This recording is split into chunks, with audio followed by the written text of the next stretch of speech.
Jane wani moro nang omahku kene. sarep bener jane.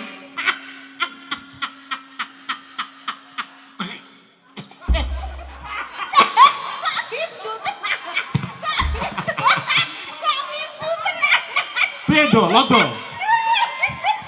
Londo ra kajen blas. Lodo keringet campur idu. Piye rasane, Do? Pegel aku. Alhamdulillah Mbak Nggih. Cangik, malam yang spektakuler pada malam hari ini Nggih. dipirsani Piai Magetan sing luar biasa. Alhamdulillah. Hebat. Lantaran dari PG Rejosari yang luar biasa, Mas. Betul. Nggih. Nggih, tuku stroberi ning Jakarta. Hah? Mugi-mugi PG Rejosari semoga jaya sepanjang masa. Tepuk tangan untuk PG Rejosari ya. Ana tronton amot kupat. Cakep. Muga-muga kabeh penonton diparingi sehat. Amin Allahumma. Amin. Nek sampeyan ngono aku percaya, Mas. Sampeyan Nggih. parian, pantun ngono. Nggih, Nom. Mesti jos. Kula sing dadi tanda tanya. Niku iso. Lah jenengan apa saged? Lho, aku to. Yo sampeyan sik. Jajal. Lah saged mboten? Lho. PG Rejo Sari. Ah, jelas no nggih Mas nggih. Heeh. Contone ana tuku klopo cacahe 5. Muga-muga Pak JM Dahono dipun paringi panjang yuswa. Lah ngene iki. Bu Kyai. Sari, Bu Sari tuku tahu. Napa niku, Mas? PG Rejosari lestari selalu. Amin. Ayo kowe Ah, weh. rasa kukur-kukur wong ora Rasa duwe rambut kukur-kukur kok ya lah. kukur-kukur lho. Jajal wis. Heeh. Oh ya iki kene. Heeh. Tuku boto ning dhuwur genteng. Ah. Apa ki? Apa kowe? Pak JM Dahono kula rokoke der. Wah, ngemis. Ketok nek wong dagelan iku ndremis Oh, nggih. oh, nggih. Wong iki wujud syukur karo piyai kene didongakne piye supayane PG Seri PG PG Seri pancen dru Mas. PG Rejosari kedepannya yang akan datang giling tahun 2026 piye ngono lho. Sukses ngono. Dongakno gawe parian to Parian, pantun. pantun. Dongamu mau piye? Lho, jelas to Mas, tuku stroberi ning Jakarta. PG Rejosari semoga jaya sepanjang masa. Jenengan donga gawe Pantun. pantune pripun? Bu Sari tuku tahu. Mugi-mugi PG Rejosari selalu lestari selalu. Ngaten iki dongakno gawe pantun bener napa salah? Loh, Lho kok salah? Lho bener to Mas. Lho bener Mas. Awake dhewe iki budayawan. Nggih. Awake dhewe iki seniman. Ya. Carane ndonga kuwi dari berbagai macam aspek. Salah satunya adalah memakai Pantun. Enten to para kiai alim ulama kok ngomong, "Le santriku wis ombe nek ndonga gawe pantun." Eneng ora? Enek ora Mas? Mbok sampeyan ki sing main magetan gen padha ta pelilak-pelik tawapuk. Kowe aja ngawur lho kuwi. Lah iki masalah serius Mas. Kuwi sarjak S2 lho, Be. Lah ya wong sing mlilik matane dhek kok malah ngelok. Iki ora miliki mendolo Mas pancen Mas. Ora ono critane Nggih. ndonga gawe pantun ki mboten enten. Lah leh ndongakne ngagem cara napa? Ndongakno gawe pantun kuwi malaikat nyatete bingung. Lho, sik kok bingung ki pangkatmu apa lho? Lah aku ngisore malaikat dhuwure mudin. Lho, kowe dadi apa? Aku ketua MBG. Weh, Gak, kowe nyuwun ya. sewu, jenengan umpama ngomong ndongakno kuwi sing apik nggawa pantun. Imam teng masjid napa mboten bingung? Lah nyapa kok bingung? Nyapa kok bingung perkara Ndonga nggih pantun? pantun Allahu Akbar. Budal sekolah mangan es krim. Bismillahirrahmanirrahim. Main dadu tengah alas kul audu biro binas. Iki salat bare jam piro? Lah yo piye kuwi? Logika mboten. Yo ora sih jane. Nah, donga kuwi sing bloko suta, penonton paham, malaikat nyatete ra bingung. Yo carane piye ngono Dongane kuwi? piye Ya jajal? kula dongakne muga-muga dumateng PG Rejosari dalam buka giling tahun 2026 rendemennya semakin meningkat, harga tebu untuk petani semakin tinggi sehingga bisa mensejahterakan semua petani tebu. Jangan tepuk tangan. Lah ngopo? Apa gunanya tepuk tangan tanpa saweran? Ah. Kowe kok nek Rejosari iki sudah jelas kok Mas. Contohnya pada malam hari ini membuktikan nggih Mas Putut, Nggih, lho. Mbak Cangik, Mbak Hebat Lindu, iki, Mas. menghidupkan UMKM warga Magetan. Betul. Piye? Pagelaran wayang hebate koyok ngene. Heeh. lapangan disulap dadi kaya gedung, kaya konser. wayang clear dawa, tengen simpingane wayang kiwa Dremolem. Lho, Iki raning pikir Josari. Ngawur Dremolem kayak iki pasar malam ya, Mas. Oh, dermola karo tong setan. Iki membuktikan bahwa beliau bapak-bapak jajaran dari PG Rejosari itu cinta dengan budaya, Betul. tidak alergi dengan seniman. Saya penjenenganipun Pak JM ki. Wah, Ora usah ngomong Pak JM. Pak Daono, Pak Andres Daono. Nyuwun sewu Mas mboten kok sombong. Nggih. Pak Daono. Loh, Wah, wis tepung. Wis kanca Facebook kali kula. Pak Daono iki. Lah Pak kanca Andres ki? Pak Andres Daono Saraya kali kowe kanca TikTok. Boleh. Lho, kowe aja ngawur lho, Bi. Nuwun sewu lho, Mas. Wis sampe berarti wis tenan iki kenal tenan. Ya Piye? tepang kan Piyaine sing ndi piantune? Alah Pak Daono kerang. Ayo, piyai itu sing pundi? Lek kowe pirsa ora apa-apa, pancene Pak Daono ki piyaine dari napa niki saking Google bisa dilihat Ya. asli piantun Ngawi. Betul. Ya. Dari Ngawi menjabat di PG Rejosari baru 2 tahun kanca kula niki. Piyantune sing ndi, Mas? Alah Pak Daono. Loh, Pak Andres Daono Andres. Saraya JM PG Rejosari sopo to Sik. Lah kok mubeng terus to gini? Saiki golek sinyal goblok. Pak Daono yang ndi, Pak? Halo, caremu kenal. Awake kenal lho, Ora kelihatan, tidak kelihatan yang ndi, Pak? piyaine jelas orang nek sukses jelas kaya ngono kuwi. Ora ana sing ndingkluk blas. Lho, wedok ora sing ndingkluk. Bapak niki. Sik kowe kok ngandhake nek awakmu ki tepang pirsa karo Pak Daono ki. Pak Daono kali kula niku pun kaya adik kakak, Pak. Oh, Sik nggih. kok adik kakak omahmu Tuban lho, Be. Pak Daono ki piyai Ngawi lho. Mergo aku sering ning gone Ngawi, mampir teng daleme Pak Daono nek tone Magetan, mampir teng PG Rejosari. Ngawi, ngoten. kowe Ngawi biasa ya, Be ya. Biasa. Kancamu nang Ngawi ya. Iya, kancaku Ngawi. Kula nek teng dene Magetan mriki, Pak. Ngawine sanggon-gon. Nggih. Arep Magetan kene. Aku nek karo Pak Daono anggere dolan ning Magetan. Wah, ning gone Mbaben iki mboten nate mulih beli. Ngawur. Kowe tak Ngawur tepako sampean. lambemu aja ngawur lho, Mas. Iki Pak JM lho kok kowe. Pak JM kok mbocok Omong Mbaben. Sampeyan nesu ngapa? Mbaben identike karo Lokalisasi itu mindak sing ora becik nista salah mungging pemerintah dosa mungging agama tidak boleh. Pak Mas. Andres sih lho. Piyaine Oh. tetek agamane ya Mas ya. Ngono. Aja Ngawur ngawur. sewu sampeyan iki Sholat pikirane terlalu negatif. Kok iso ngono? Rumangsane Pak Daono tindak teng bene mriku niku berbuat negatif ngaten. Teng mriku Pak Daono memberikan sosialisasi bahwa di Kabupaten Magetan untuk saat ini bersih dari yang namanya komplek prostitusi dan juga lokalisasi.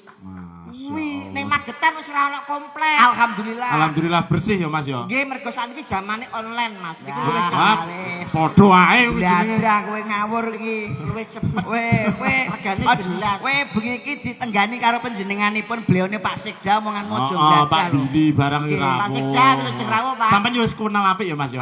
Zaman Pak Mantri tewepang nanggap terus niki Bupati Anyar durung nate belas lah kula. Ya nanti setelah ini Yes, acara setelah wayang ini. kulit PG Rejosari, Ya. sapa ngerti mengki hari jadi Kabupaten Magetan nimbali wayang kulit nggih Mas nggih. Heeh. Mengki mesti dagelane Jenengan jelas. mesti jenengan mengke saged Mas. Ning Nggih. mriku mengke dereng kantenan. Jelas nek mriku. kula mengki rencana kan kula kali Mas Komet to nggih. Nggih, nggih. Kan mriku kan pasangane pun boten jelas niki. Piye, Be? Sing ndongakne aku iki Lah rencanai panjenenganipun Pak Sekda iki hari jadi Kabupaten Magetan ngaturi Mas Putut wayangan. ya dagelane Aku karo Komet. Apa? kula tak peniti mawon. Peneliti Ya lah kali Mas TB kali Mas Wah, TB. TB. Nyontok beliau Pak Daono. Ora sambuk warai, ora sambuk omongi. Aku wis tepang karo panjenenganipun. Panjenenganipun niku ngendikanipun dawuh Bapak Pendidikan Mas Putut Ki Hajar Dewantara. Bapak seorang pahlawan. Menika tokohipun kados beliaunya. Apa? Ing ngarsa sun tulodo ing madya mangun karsa tutwuri handayani pucet kowe berang arah mudeng mengkap-mengkap ndasmu lho delok kemeluk kedul. Ku kata-kata apa teh Mas iki Mas? ing ngarsa sun tulodo ing madya mangun karsa tut wuri handayani pucet. Sing nyiptakno sinten? Bapak Pendidikan Ki Hajar Ki Hajar Dewantara. Dewantara. Ing ngarsa, Sung tulodo ing madya, mangun karsa tuturi handayani. kanggo sapa iki? Kanggo Bapak Pemimpin. Yo kanggo awakmu barang ing ngarsa Suntulodo. Seorang pemimpin harus memberi contoh yang baik kepada karyawannya yang di bawah. Betul. Contohnya kaya Mas Putut iki ing ngarsa Suntulodo sebagai dalang kudu memberi contoh karo Yogorogo karo sinden-sinden iki. Terus yang kedua, Rogo-rogo ya betul. Kaya kuwi lho Mas. ing madya Mangun Karso. artinya napa Mas? Sing tengah iki kudu meneh apa iki? Apa Mas? Apa? Ning tengah Kudu kudu guyupi supaya nek guyup rukun tut wuri handayani ning guri kudu memberi dorongan. Sing nyiptakna Bapak Ki Hajar Dewantara. Celuk akok ae kowe. Nyuwun sewu. Nggih. Pepatah niku nek jaman biyen pancen berlaku. Ning jenengan kudu eling niki Napa? taune 2026 lho. Kok isih ing ngarsa Suntulodo ing Ing madya madya mangun karso tut wuri handayani. 2026 wis ra kanggo. Sing ra nganggone sapa Bek iki aja ngawur lho Bek. 2026 kok nggih falsafah jaman biyen saniki pun mboten niku.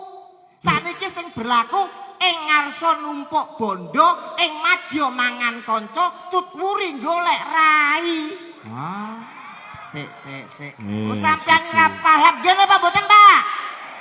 Lho kancaku kabeh sakmene iki. Kita anggotamu mbok jatah MBG iki Be ya. Apa ing ngarsa Suntulodo Ing madya mangun karso tut wuri handayani. wis ora berlaku. Lho kok ora berlaku yo Sing berlaku sing pertama ing Ing ngarsa ngarsa numpuk bondo. Jenengan percaya mboten? ora percaya. Ora percaya aku. Ing ngarsa sing teng ngarep numpuk bondo mboten? Ora percaya. Pagelaran wayang niki sing mimpin sapa? Dalang. Dalang. Anggotane sapa? Yoga. Yoga sinden Sinden. awake dhewe. Sing bayarane akeh dhewe sapa? Dalang. Numpak bondo apa ora? Ngomong lah kapok lambemu pisan. Be. Ora percaya gelo aku. Tak ewangi Pak, tenang ae Pak. Kowe wis iki pun sewu Mas. Kula sing nyuwun pangapura ya Mas. Kula ngapuntenipun niki Nggih. kanca kula ora dikucuk. Nggih pancen nggih. Be tak omongi ya. Ing Be. ngarsa numpuk bondo. pagelaran wayang iki pimpinane sapa? Dalang. Sing bayarane akeh dhewe sapa? Dalang. Dalang. Be. Apa ora numpuk bondo? Be aja ngawur lho. Ngawur. Sing numpuk bondo dudu aku. Lah sapa Mas? Bojoku. Lho. Lah bojone niki kan bojone sampean to. Iya apa ya bojone sopir-sopir bojoku. Lah milik pribadi to. Iya. Milik pribadi to. Heeh. Upama tak pek entuk apa ora? Yo. Lah ya padha numpuk bondo. Be aja ngawur ya Be ya. Kowe bengi iki tanggung jawabe kowe melok sapa Be?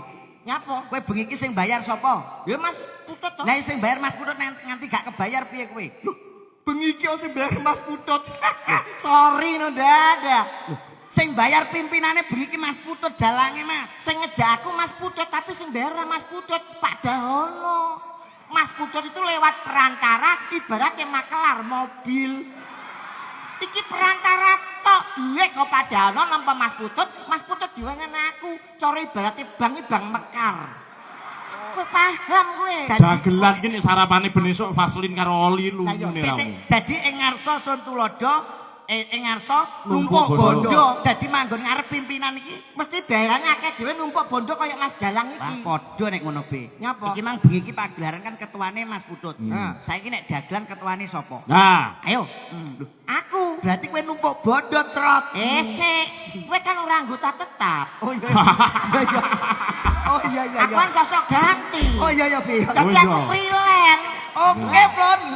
dadi. iya. Wah, Wis Mas ya. Pancen aku Sampeyan lara ati ora? Ora Mas. Ora. Wong training kok Mas. Iki kan ngomong iki bengi kan kula training. Iya. Neng kowe nek ngomongmu ngawur, kula sing gak trima Mas. Oh. Panjenengan iki rak wis kaya dulur lanang ibaratnya kaya Masku. Sabaya Pati, Sabaya Mukti ana rekasane Mas Putut, aku melok ngrasakne. Oh. Terus saiki nek Mas Putut mbok ndomono, dalang bayarane larang. Nyuwun sewu Mas. Dalang ki abot lho. Sing ngomong dalang abot sapa? Aku. Wong kowe ra dalang kok ngaku-ngaku. Dalang niku abot napa enteng? Abot apa enteng? Yo abot. Lah nek abot nyapa ben bengi tanggapan. Nek abot yo aja dilakoni, nek enteng dilakoni. Wong sampean teko rene apa usung-usung debok? Ora to, teko numpak mobil plek disambut kayak ning kamar AC ning jarian ditutne lungguh tek abot sing tukang nusuki gamelan ngeten iki. Nggih napa mboten? Nggih ya Tapi dalang ki melek lho, Be. Melek lho. Sewengi lho. Tangane serakatan uteke mikir Mikir. apa jenenge kupinge ngrungokne gedhe mripate melek sikile jak kuwi enek sing kepletes lho ning Lah jero. rumah saya tukang kendang apa suwengi turu lho piye? Tukang kendang yo melek tangane obah. Bayarane akeh sapa? Padahal bojoku. Ora gelem ngakoni. Loh, tapi kan jarian wong iki ngetokne swara. Jarian kerisan lho. Kerisan nembang. Nembang. Lah rumasamu sinden sakmene bisu kabeh wae piye? Iki yo nembang. Nyuwun sewu, lakone niki lakone napa judule? Babat Wonomarto. Gawe sanggit beda, Oh. gawe iringan beda, Yo. pokoknya lain daripada yang lain. Oh. Iso napa ora? Yo iso. Lah yo enteng. Iki piye to cah iki jare? Bengkel abot Tak omong ya dalang ki nek nyuwun sewu nek kanggone Mas Putut iki sekedar hobi pek ora golek duit. Iki mboten Mas. Nggih. Hobi ngene iki Oh. Be. Hobi ora golek duit. hobi yo ngajukno proposal. Mbahmu ora. Wapuke. Hobi ora usah ngajukno Proposal proposal. Kowe ngawur iki dalang ki abot. Enteng sing abot niku napa Mas? Prosesnya untuk menjadi seorang dalang. Lah iki wong edan lagi bener iki ya iki. Soale butuh apa? Kudu iso kerawitan, iso pocapan, iso suluk, iso ngobahne wayang, kuping iso ngrungokno ting-tingan, larase bener. Prosesnya menjadi dalang juga gitu. Tidak beda dengan Pak JM. Prosesnya untuk menjadi seorang pemimpin itu diawali dari bawah sehingga meraih kesuksesan menjadi seorang JM yang Saya omong kowe Ditoto sik. alus sik, Pak, Ambekan alus sik. muntek lho. Ambekane. Bapak JM titik. Oh, jajal. Sing alon-alon Mas jajal dianu Kene, sik. kene, Oh, alus. jajal. Omong ki Alon. nganggo peraturan apa? Alon-alon. Jadi kepiye di bawah kepemimpinan Bapak Pak JM JM. berangkat dari bawah bawah menuju ke atas sehingga Pak PG Rejosari bisa dijadikan sebagai PG gula yang bisa diakui seluruh Indonesia bisa menjadi devisa negara untuk kemajuan Republik Indonesia berdasarkan ekonomi. Dikon ngatur napase lho Ngatur iki. napas, Pak. Nah, niku. Wah mula iki ya nyuwun sewu sebabe napa panjenenganipun Pak JM kok beliaunya sukses. Nggih. Iki Mas Dalang iki walaupun dalang mesti piyai magetan wis pirsa. Iki sarjana S2 B. S2 apa? Loh, waduh niki lho niki Mas, Wah, dari ora ini pengalaman. surah blas. Prabu. Paling rasa ngalahno bojoku. Lah nek bojomu apa? Titele SPD MMD. Wah, dhuwur no. Sarjana pendidikan, Sapa sing magister ngomong? manajemen. Loh, Sapa sing ngomong? SPD kuwi to, Mas. SPD MMD ku sekolah pedodil mergo meteng dhisik. Dadi aku pacaran 2 wulan bojoku meteng 3 wulan. Hebat ora, Pak? Oh, jos. Mergo niki pancen kula krungu piyambak kok mergo bojone mriki kan ndek parikan. Ning Gresik tuku roti, dijajal dhisik lagi dirabi. Nah, Mas TB ki S2 lho Mas Windrung, sampean yo ngawur ya. Bener ora WBS 2 Waduh, S1-ne hukum, S2-ne ekonomi. Dhek pernah dihukum mergo permasalahan ekonomi. Ora bu kok lakoni beke malah nguyuh diterke lho, be turu ditunggoni lho. lakoni matamu lho, penjara lakoni. Lho tapi kan nguyuh ditunggoni kowe. Arep mangan diterke nggih mboten Mas. Wah ngemangane dipenehi kowe karek tengok-tengok. Heeh. Kowe mula panjenenganipun sukses iki ora lali. Ora lali nggih mboten Mbak Chan. Nggih. Wong sukses anak, kesuksesan anak itu dilihat dari orang tuanya. Betul. Mergo apa? Apa wong tua niki penuh kanggo contoh. Kaya panjenenganipun ora lali bekti karo wong tua, Mas. Wong kowe karo pakmu ora bekti belas kok. Wah, ngenyek pakku tirakate gede lho. Aku sok kaya ngene iki mergo tirakate bapakku. Pakmu tirakat apa nek Mas Putut? Jelas, Pak JM ki jelas. Lah nek pakmu tirakate apa, B? Kula iso ngaten iki tirakate bapak kula, Pak. Sampean. Bapak kula iki topo pendem ket 2015 nganti sakniki rong tangi blas. Kuwi mati jenenge. Mati. Celuk-celuk. Pakmu Sandirono to? Iya. Kaiki mati. Mati to? Lah ora ngebel. Loh. Kewas tak entek. Lho sampean dibel gelem ngangkat opo piye? Kowe gelem ngangkat piye? Jak rono ye. Wong kowe karo pakmu nyekar ora tau. Ngonyek. Ngonyek piye nyekar pisane kleru kula nganti isin Mas. Pripun? Lah wingi poso wingi kula suwe ra tau ketemu kali niki to. Wong kula nggih maune dipecat lho kok. Apa karo Pak Ni nyekare kok ya kleru lho. Kleru piye to? Nyekari kuburane pakmu rak kene to, Bi. Sing mbok sekar kok kene, mongko kene kae kuburane ngatemi. Kuburane Pakku di Kuburane pakmu kene, Bi. Sandirono. Sing tak sekar. Kene. Lah kene kuburane sapa? Ngatemi Nyekarke jam pira? jam 5 sore. Anane jam 5 sore aku nyekar ning Pakku tapi sing tak sekar kok ngatemi. Mergo nek jam 5 sore bapakku dolane ngatemi. Wong kowe ora apa jadwale lho kok lancahmu iki dolane ngatemi. Lah ngatemi ku apane pakmu? Lho gendakane. Kadang sakinah mawaddah warahmah lho Pak. Iki ngono jenenge anak-anak. Kocluk yo ora waso kok kucluk. Lah wong nyapa Pak Nut mati kok dadak gendaan iki nek anake wong edan yo renek. Sementing ngak ndongakno ya, Mas. Dongakno iki golek dina sing pas, dina sing becik. Dina apa? Lho, ya dina Jumat to, Mas. Malam Yo Jumat. malam Jumat. Iya to, Mas. Lah kok kudu malam Jumat ngapa? Lho, sunah rasul. Sunah rasul iki ngono ibadahe kuwi. diitung karo dilipat gandakan Oh, yang besar subhanahu wa ta'ala. Dadi nek ziarah kubur iku kudu malam Malam Jumat. Kuwi Iku- sing barokah ngono kuwi. Nyuwun sewu. Nggih, niku dina sing dilarang kali alim ulama. Lho. Malam Jumat niku gawe ziarah kubur niku gak entuk. Kowe santri kucluk ya be ya. Ngawur kowe. Kucluk piye to? Kowe bener sabam ning Baben diomongin iki ya angel kowe. Lho, aku ngekeki informasi. Informasi telek nek ku ya panggan nekat kowe iki. Malam Jumat ku elek. Aliran apa kowe iki? Kowe ngerti pujiane para sing sapa? masjid kuwi. Masjid apa? Saben malam Jumat ahli kubur mulih ning omah. Mbah-mbahmu sing wis mati malam Jumat iki mulih ning omah. Lah nyapa kowe yayane kuburan? Arep gendak ngatemi saingan karo pakku ya. Ngomong kowe. Pengen duwe anakku ya. Bangga kowe mesti. Lah wong duwe anak sedase koyo cilok ngono kaya. Sik. Lah nek dina malam Jumat ra entuk tak golekno dina sing apik. Apa? Malam Minggu ye. Malam wong edan. Nek karo malam Minggu iki penek. Malam Minggu malam yang panjang, malam yang asik buat pacaran. Malam Minggu iki kuburan sepi, wong mati padha pacaran kabeh. Mati. Kowe jenenge anak-anak kucluk kok ala-ala kucluk kowe ora ngerti wong iki pada malam hari ini matur sembah nuwun Nggih. dari jajaran PG Rejosari matur sembah nuwun. Wah, Nggih. wis karoyo-royo mengadakan pagelaran wayang kulit yang spektakuler ya Mas ya. Nggih. Mugi-mugi sedaya petani tebu yang ada di Magetan ataupun yang ada di mana saja. Kula nggih termasuk Aptri Mas. Oh nggih. Anggota petani tebu Indonesia. Oh jenengan. Leres. Alhamdulillah. Nggih, muga-muga iki rafinasi gulone nggih Nggih. muga-muga regane payu larang. Amin. Insyaallah tutup giling mangke wayangan meneh. Amin. Allahumma amin nggih. Amin. Lah, Mas, ya, nggih. Napa, Mas? Eh, Napa? Rapa apa? Menika ugi Mbak Raffi Ahmad ngaten. Mbak Lucy Brahman. Oh iya. Heeh. Lucy Brahman Heeh. pesinden warok. Wah, nggih no. Sik kok presiden warok. Kowe aja ngawur lho, Mbak Lucy iki piyaine ya ayu, piyai Ponorogo wis kondang. Di dhuwur. Di dhuwur. Warane apik jogete Kula jos. percaya Mbak Lucy niku sinden nek bengi. Heeh. Nek pas tanggapan, Heeh. nek iso dadi pegawai Pegawai negeri. negeri. Nek gak tanggapan dodol es. Es apa, Be? Es Pop es. es mari Mas. Lah kok iso mari Mas? Karena wong lanang liwat, mari Mas. Mari Mas. Wi, wah, aku premane Ponorogo wi. Kowe aja ngawur lho, Be. Kowe dicandak tali gocene ditewu tel. Alah, Lucy wae yo. Eh? Ayo, bulus. Kok bules? Bulusi kaya bulus. Kowe aja ngawur lho, Be. Iki Tuban iki Ponorogo cedhak lho. Ponorogo iki nggone wong galak lho, Galak Mas. let sawah pirang. Tuban iki kota wali, Mas.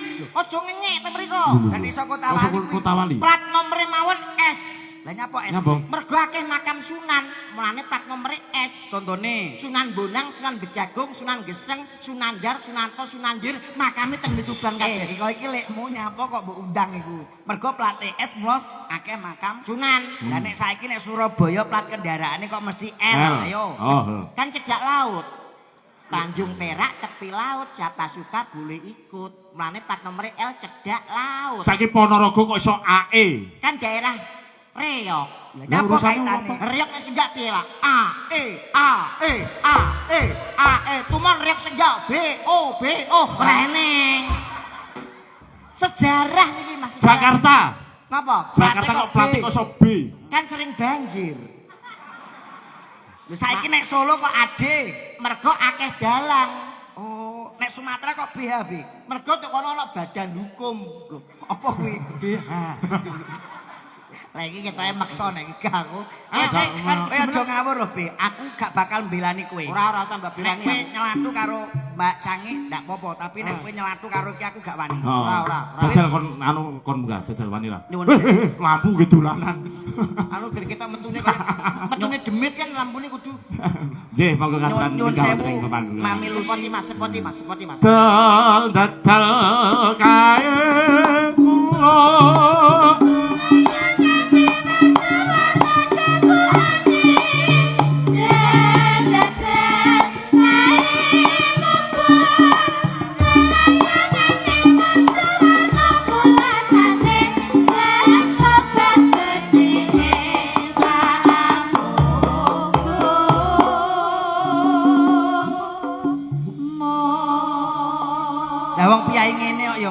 diarani Jagger bakul mari Mas. Lah yo Ora. ngomongnya ora Ora makan. bakul mari Mas ki biyen, saiki sing anyar. Apa? Supire tong edan. Lho. Kowe iki nyuwun sewu lho, anu Mami Lucy lho. Kowe iki kok gak ngajeni Sewani wong wedok plak lho. plak plak plak. Emansipasi terhadap wanita 21 April Hari Kartini. Mudeng rabe. Ngerti, apa ora ngerti. Trah wong rong tau tido ni sinden. Lumrahe pelawak dagelan saiki saantero jagat, pelawak-pelawak muda di seluruh Indonesia itu tampangnya Bagus, gede dhuwur kaya aku be. bocah rupane kayak gede dhuwur. Potonganmu sak botol Yakult lek sombong. Kowe ngocok Ya to. ampun, ya ampun. Au. Oh potongan super tetra. Wong ki lek ngelokne wong mbok yo ngaca karo pawake. Ya. Nyuwun sewu lho Bapak Nggih, Dalang, Mas Dalang. nggih Mbak Lucy. Cara kene ning pabrik gula Nggih. ibarate bocah rupane kaya ketel. Apik kuwi be ketel ku apik. Ketel ki apik Mas. Ketel Berfungsi. apa to? Ketel apa? Larang, Apik apik be. mulu. Berfungsi, mulus, putih, warnane putih. Kok ketel nggih? Ketel e. Apik kuwi be tenan. Wong lanang sing ora bisa menghargai seorang perempuan iku tidak boleh dicontoh. Iya. Karena saat sekarang niki zamane emansipasi wanita, Betul. apalagi menika di bulan April luar biasa, Iya. menghormati pahlawan perempuan nggih menika Raden Raden Ajeng Kartini. Kartini Iya. kados mekaten. Iya. Kedahe dipun hormati para Kartini menika Iya. seperti menghormati seorang ibu. Betul. Kados ngaten to, Iya, Mas? betul. Sampun dicontoh ngoten niku napa melih sing mirsani wayang menika sak menika para pelajar-pelajar. Betul. Ada anak SMA, Iya. ada anak SMP. Sekarang Jawa Timur luar biasa merupakan barometer penonton. Betul. Raiku ditabrak bis sumber kencana. Lah kok iso lho? Sampeyan iki wong Jawa lho. Wis gawe gelungan kebayak jarik paling gak iku sopan santun keluwesan seorang wanita itu harus diterapkan. Lah iki ra ya sopan santun meneh contoh sing apik mergo sing rawuh iki para ibu-ibu, para adik pelajar, para pejabat menika Betul. enten pimpinan yang terhormat. Koyok mau niku Ibu sopan. Rejosari. Loh, selamat malam Bapak. Yo sopan. Menika wonten Bapak Sekda, wonten Bapak Dalang, ada Bapak ACM beserta Ibu. Ngene iki lho, Mas. Betul. Ngene iki lho. Kados pundi pawartosipun sedaya para sopan, penonton lho, sehat nggih? Nah. Ngapa be? Mbak, ya nek sing adoh kuwi ketok sopan sing cedak-cedak iku isin. Lah nyapa? Sampeyan koyo ketoke menyapai malah koyo pitik ngendhok. Nyuwun sewu disesuaikan dengan bentuk tubuh. Nek sing ngendika iki koyo Mbak Uun pantes ramping. Nek sampeyan aja mengguri elek. Paling gak mengarep. Selamat malam Bapak Sekda. Pripun Madalang pawaripun sae to nggih. Lho, ketok demes to lho. Ngagem ihi-ihi ngono ya. Ora Mas. usah kok mengguri ini malah kayak pitik arep ngendok. Napa mature kedah kados mekaten Mas Dalang? Kanggo boten pinanggih kados pundi pawartosipun. Matur sembah nuwun kula aturaken dumateng Bapak AJM beserta Ibu. Wonten Bapak Ibu karyawan sekolah. Be. Arep mbok lek ning ndi? Kowe aja kaken ngene. Kowe nek ngene tak daono terus karo mlaku. Jane lusi kae lho apa to? Ngene iku pisan wae kok terus-terusan. Malah nyetrum. Iki menehi contoh dinut sarwa-sawa. Lah iya. Kok sampean udah iso digugu. Kowe gak mau ukur minyak karo aku nyuwun sewu. Mas Nggih. Putut, Nggih. alhamdulillah saya bangga bahwasanya Peggy Rejosari menika sing diundang putra daerah luar biasa, tepuk tangan. Lah, menika punya dalang kondang asli putra daerah memang harus dianggap, Diangkat, nggih. harus diangkat, harus disengkuyung. Seperti itu. Nyun sewu Pak Sekda, mohon izin Pak Sekda. Sebab saya kan benar pelawak dari Tuban, tapi sumpah demi Allah saya tuh lahirnya di bumi Magetan, Pak. Loh, kok iso? Ini benar bisa dilihat di KTP saya dan juga di SIM-nya Slendro. Ini bisa Loh, Aja ngapusi iki nih bapak pejabat ora tak. Iku ra sumpah pijol demi to be Allah. awake dhewe. Kuwi iku lahir Magetan, Mas. Saestu. bisa di Zaman ketoprak Wahyu Hah? Budaya main Iya. tenggene gor. Gur Magetan. Nggih, kuwi teng bidane niku. Sapa kae bedane be? Bidane ngatemi. Oh, Ya iya. sing mati karo Pak Aku mau. Sumpah niku, Pak. Kula lahir Magetan asli. Asli oh putra daerah ya kowe ya. Betul, walaupun saya tinggalnya di Tuban, tapi saya lahir di bumi Magetan. Magetan. Pancen mbokmu kae ngedene ning Tuban ya to. Heeh, dadi Kok Tuban ki Kek ngeden. Magetan ku ngeden, Mbak. Tengen Tuban ku mlungu medun terus numpak ambulan dugi Magetan lahir. Heeh. Lahirnya bareng sambar bledek.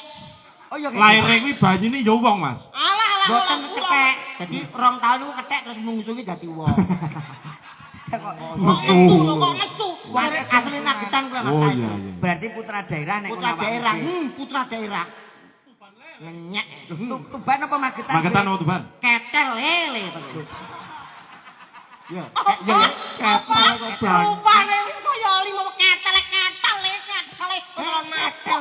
Sik ku nek kleru ngendikane jenengan lho. Kok Apa? ketel-ketel ku nek kleru niku. Lah aku Wis lambe. Ya aku lara ati to le mosok aku dilok nek apa lek ngarani aku. alah jenengan diarani. Awakku gedhi. Ora ngelokno gedhi.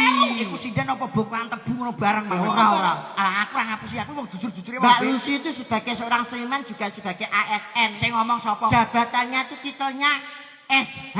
Sarjana hukum. Son horek loh. Niki Ngeblekin ndiasmu kuwi. wis aku ora melu-melu be. Kowe iki Masamu Pak aku spesial khusus permintaan Pak AJN. Ngundang artis sing terlangsing sak Jawa Timur. Jawa Timur. enak be. Jawa Timur yang bunyi ini gitu mas. Oh enak ya Jawa. Lah sampean memang ngabude sampean Jawa Timur. Enggak enak. Sampean ngatur ke apa buat PG Rejosari? Aturne apa? Ya paling enggak buat karyawannya. Ben piye? Ben piye? Piye? Pabrike ben piye? Pabrik aku kan muni, mbok bagai muni. Iya lho. Ojere aku son horek. Ora. Nek sono iki biasane muni ya be. Muni banter. Audio. Apa cirit? Apa cirit? Gak aku mau ngomong belajar. Wong ki aja ngenyek nyuwun sewu. Pripun? Mas Putut ki kurang apa? Ganteng pitek solu garwane yo gedhi dhuwur sak aku. Wong gedhi dhuwur putih rusuh kaya sapi pedhet. Galake ya padha. Galake padha aja menghina itu kewan apa sing jenenge sapi. Rene nyok, rene. Ben ora, aku gak melu-melu nek iki. Giling campur tebu. Aja ngenyek seorang sinden Lucy Brahman kuwi padha karo sapi kuwi ya bos sapi kuwi jagal sapi.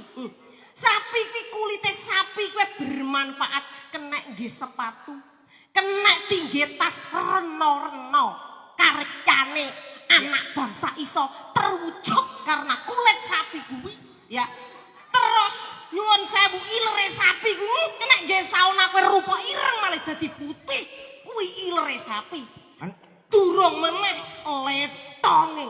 Loh, letonge kena nggih ngerabuk pupuk tebu dadi subur-subur tebune diperes banyune kotos-kotos. Jurung tetelane. Kena genggarang asem. Satu yang bermanfaat untuk bangsa Indonesia. Napa menika? Susu sapi ya, Dek. Betul. Susu sapi kena nggih tambah gizi buruk. Lho wong kuru-kuru dadi lemu. Contone ning Ponorogo enek, Le. Contone ning Ponorogo kapan kene Magetan yo ngono. Kena gizi buruk to ning Ponorogo to. Mari ngono bingung. Pak Lurah, Pak Camati bingung nek ngatasi. Wis diwehi susu panggas sik guru. Akhirnya aku ngadeg ning gapura. Gapura Ponorogo ke tak mimi siji-siji. Akhirnya saat ini sehat, Mbak. Sehat. Anu kira-kira kapan nih ngajak ning gapura? Aku Pak Sekda karo Pak Jem tak nyusul. Kok di rumah no, ket mau kok Lah malah nek kowe kelas-kelasane kelas sapi ya nggih Bu nggih. nyapa kok mbok kelas nyuwun sewu garwane Mas Putut karo sampeyan dibanding karo bojoku kecil. Lah bojoku penyanyi, nyanyi 3 lagu kena nggih bangun omah. Masalah oke bayare ra. Sawerane akeh paling be. Sithik sawerane. Lah kok iso nggih bangun omah. Lah begitu nyanyi sing disawatno iku boto, wesi, pasir. Jenenge suarane elek, Iya Mas. takoni elek Mas. Mohon izin menika banyak request tadi Nggih. kepada kita bertiga Nggih. bahwasanya ten mriki kapurih menghaturkan salah satu drama mboten Nggih. kita sak cuplik kedadi ature menika enten Sarip Tambak. Oke, Yoso. siap. Atus ngatur Mas Nggih. Putut. Terima Nggih, kasih nggih. lantaran dulur lanang Nggih. saged sowan wonten Matur mriki. nuwun, Mbak Lucy. Semoga PG Rejosari selalu sukses, Amin. tambah Amin. muncoro, Amin. berkahi, Amin. diparingi laris, diparingi sejahtera sedaya setap-setapnya. Amin. Tebune panene makin melimpah. Amin. Semoga karyawannya semakin sehat, solid dalam mengemban Yes. amanah dari petani. Coba diatur nih Amin. pambudutane. Dan juga semoga Iran dan Israel perangnya segarda. Amin. BBM ben gak munda. Yo. Ji. Iki lakone napa, Mak? Sarip Sarip tambah. tambah oso. Oh, pas niku nek Ya salah. iso aku nek lakon ludruk. Loh, kowe iki wong Ludruk lho, Be Jawa Timur iku identik dengan ludruk. Dapuane apa? Lah nek aku ya pas, sorone aku lakone ya paling gak nggih sarip nggih, nek aku ya. Iya. Iku jadi apa? Mbokku Yo iki. mbokne sarip. Ya mbok ya. Aku. Kowe nonton.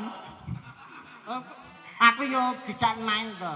Musuhe sarip iki londo. Oh nek londo pantes pinter bahasa Inggris Pak. Heeh, tur Masa gede iso? dhuwur putih. Ah, 1 2 3 4 5 6 shot dot tok dot Iya. kula apal bahasa iki. Kowe Arab cerot. Arab kuwi. Yo londo lagi Putih walau. teko ilang. Ndang ayo cepet. Ya, kene sejaluk di mana alate? Margo sindane kata sangat. Tong. Yuk. Kiringane di Jawa Timur nih. Jawa Timur. Nggih, no. Siarno seno, Be. Iki. Ceko.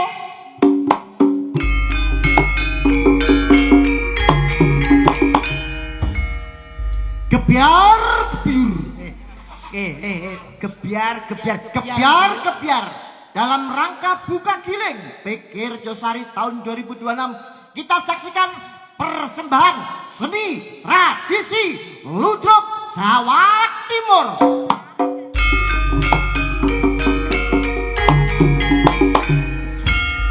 Mengambil lakon sarit tambak yoso.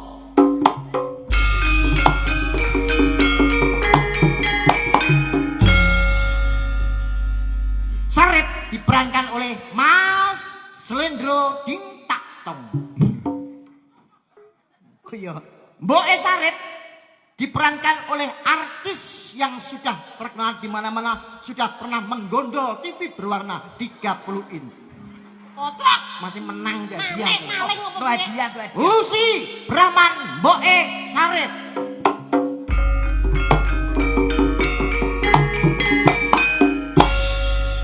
Sedangkan saya sendiri Andi TP berperan sebagai Londo Askriting.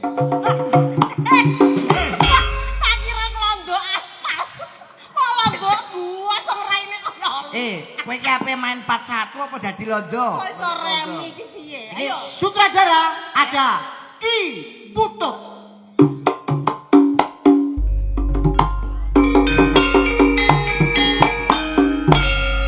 Bendera dipegang oleh JM Andres Daono Saroyo.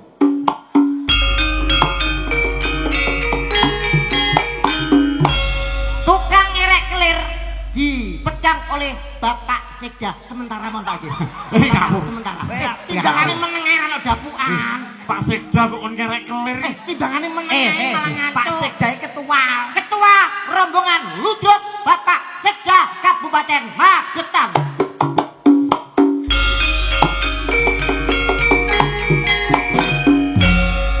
Apa neh? Setrum Pak Ketua Kegiatan Bapak Doni.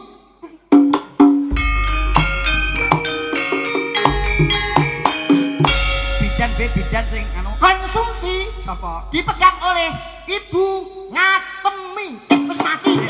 Ojo. Ngatemi kene. Yo sida.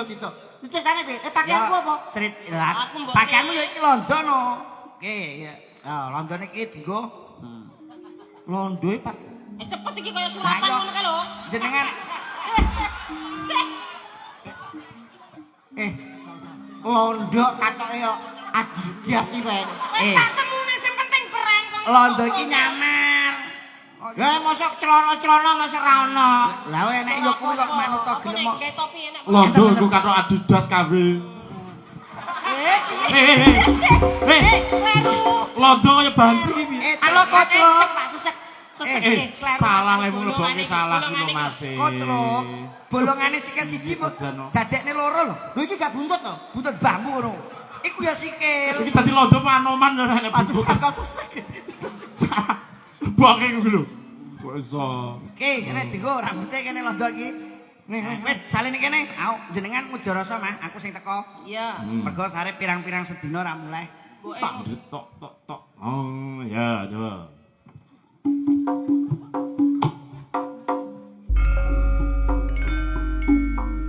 Malah ya apa? Wis pirang-pirang dina duwe anak kok ora mule-mule. Kamangka rasane matine atine mboke su. Mbok Sarip sing teko, Mbok Sarip.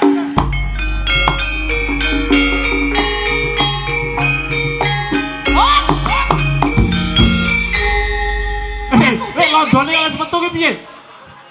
Londo petok mbok ana vitamin kok metu. Aku ya pengen sungkem. Urung. Saya kok anake ngawur iki. Sing sungkem yo anake Londo barang melu sungkem iki ngopo? Sungkem kok diuyul-uyul ngene carane noprak seminggu langsung meteng. Bari yoyo mos ora tok sungkeman. Ya ora ngono sungkem kok Meteng apa, Mak? Sekolah untuk MBG iki tenang ae. Iya. Kok kaya ganteng-ganteng ae. Jane Sopan iki karo mbone. Londo apa si Bolang jane ngaten. Mbok, aku sing teko, Mbok. Oleh. Lek, Kowe tak warai ngono. Mbok, aku sing teko, Mbok.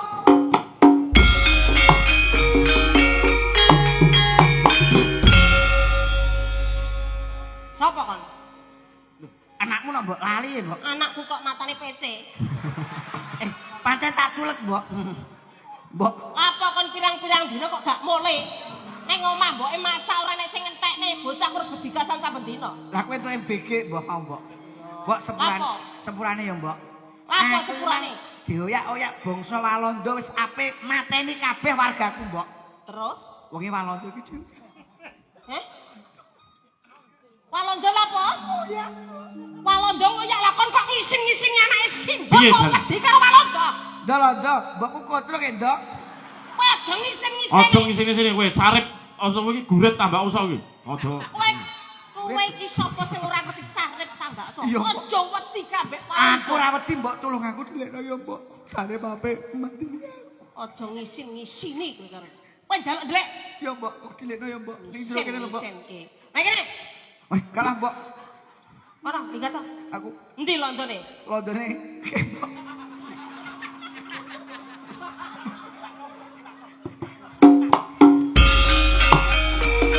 Semua udah tak ding. Deng deng deng deng deng deng deng deng deng deng deng Londo deng deng deng maju.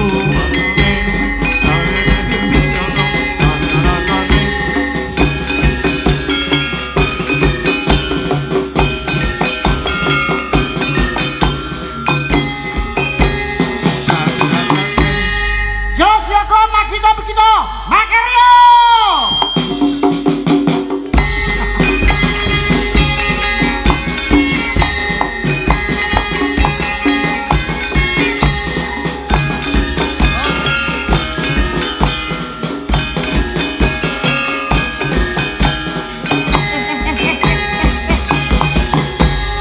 Ora enak, Pak. Ora kaya nek ceko, Pak.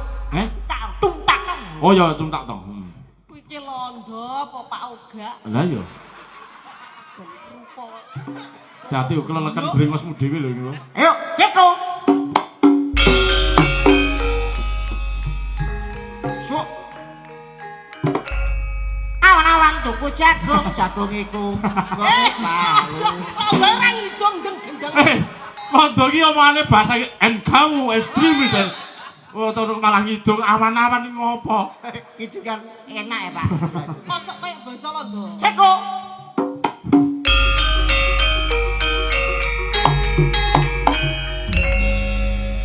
Sapa?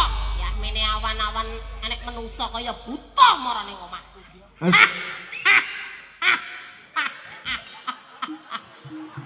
Rupane kaya setan.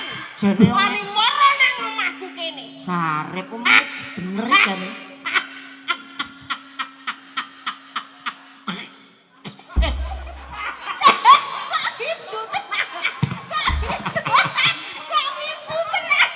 Piye Jo, Londo? Londo ra kajen blas. Londo keringet campur idu. Piye rasane, Do? Pegel aku. Lapa kon rene?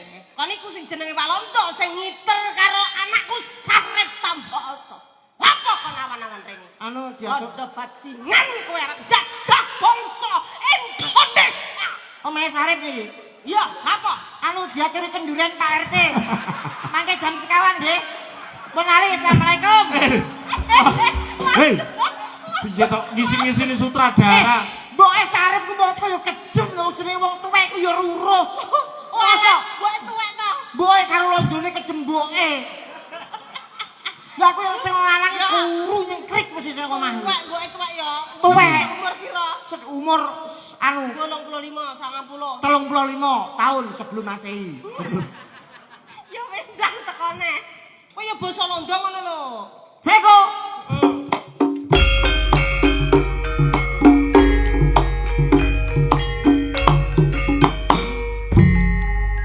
Kamu apa jual Psycho Faisal? Sapa iki awan-awan kok enake kaya rupane kaya ngene. Kamu siapa kok ndayok ke rumahku? Saya mencari sini. Ala kok bisa ya? Kamu diam-diam jadi gila. Londo tenanan. Londone ora kok buyuten, Mbak. Jendene tuwek. Angel ra umum. Pasti ku yo tuwek tapi ora kok ngene. Wis ganti lek ngono 45 ya, Lah, genit-genit ya. Kamu siapa? Siang-siang kok ada tamu mencariku? Saya Londo ingin mencari kamu punya anak namanya Sarip. Oh.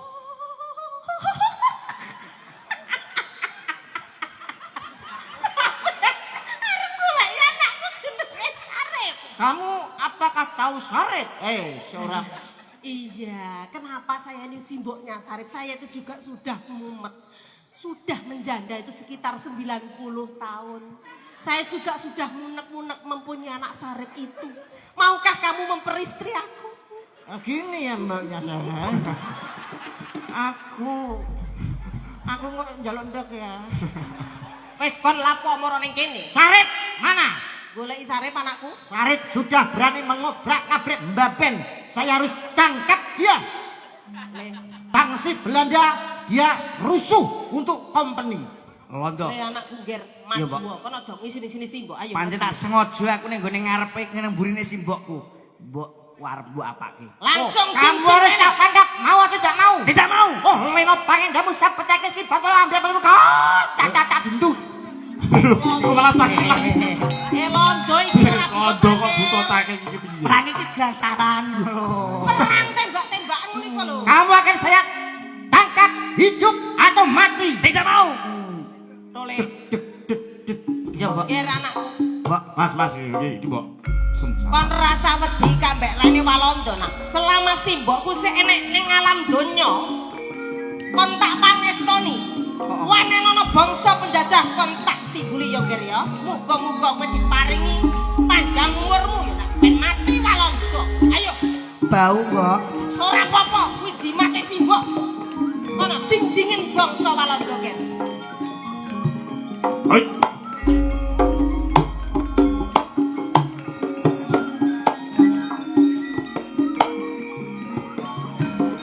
Gaso ngacek lho Mas, turu ana sing ngoten. Sementara. Apa ya neng Londo Ayo. sikile kram ya. Londo asam urate dhuwur. Iyalah. Mati kamu Sarip. Iya. Hei.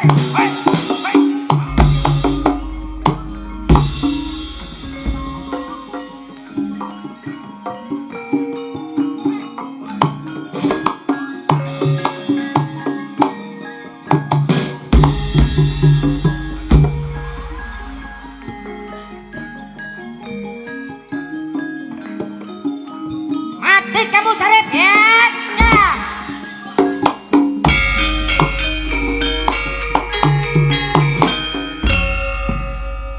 Ternyata kemampuanmu cuma segitu, Sarip. Alah Sarip, kan kok bongko to nak. Kepiye sih mbok kok mbok tinggal kon iku ya apa Ger? Kon kok ora iso mateni Walanda koclok. Wes gak apa-apa nak. Selama simbokmu sik urip ana ing alam donya, kon tak langkai kaping 3 bakal urip maneh ya, Le. Assalamualaikum salam. Assalamualaikum salam. Assalamualaikum salam. Tangi. Arep datang kok. Aku dadi sarip. Sorak kowe. Kaya aku lho ya sarep ya. Oh, ganti casting. Pokoknya nek mati dilangkai ya. Oh iya no, wajib kuwi. Nek mati Ditene sumpah ra nek. iso. Sarep ki angel kok. Angel apa?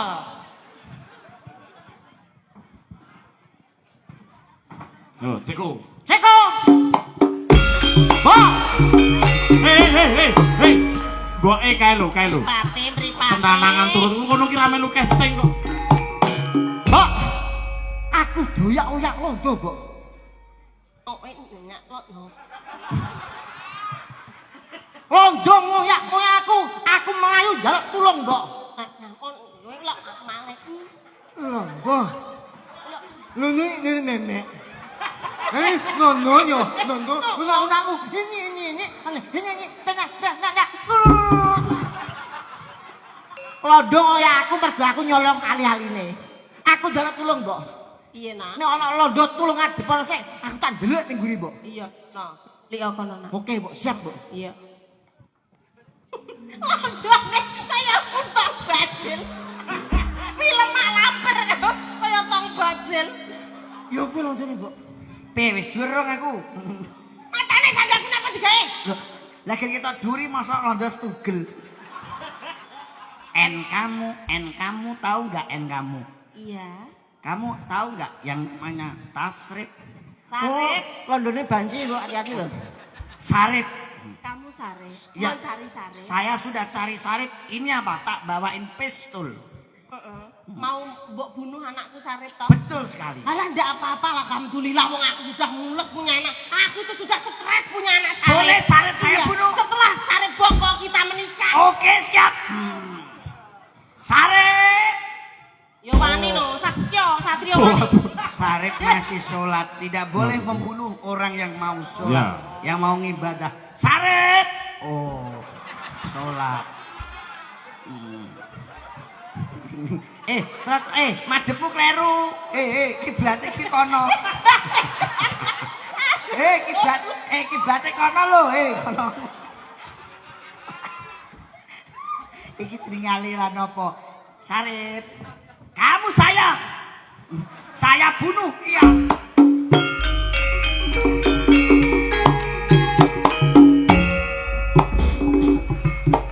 Pak Londo, Dalem, Mama. masalah terima kasih kamu sudah bunuh anakku.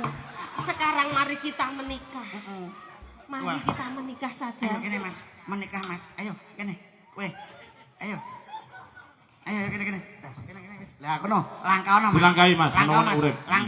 Langkao. Lah kene guyang Mas. Lah. Ayo. Langkaono Man Sarman. Lah kene langkao. Wis ket anu. Wis Mbok, buyar lakone wis buyar kartise wis entek. Mbok nggo lato-lato. Nipun iki, Ya, Pak. alhamdulillah Mas. Nggih, Dalam ngaturaken rangka- panuwun ingkang tanpa Nggih. pembindan, Mbak Lucy. Nggih. Menika mbok menawi wonten mulunging penggalih. Siap.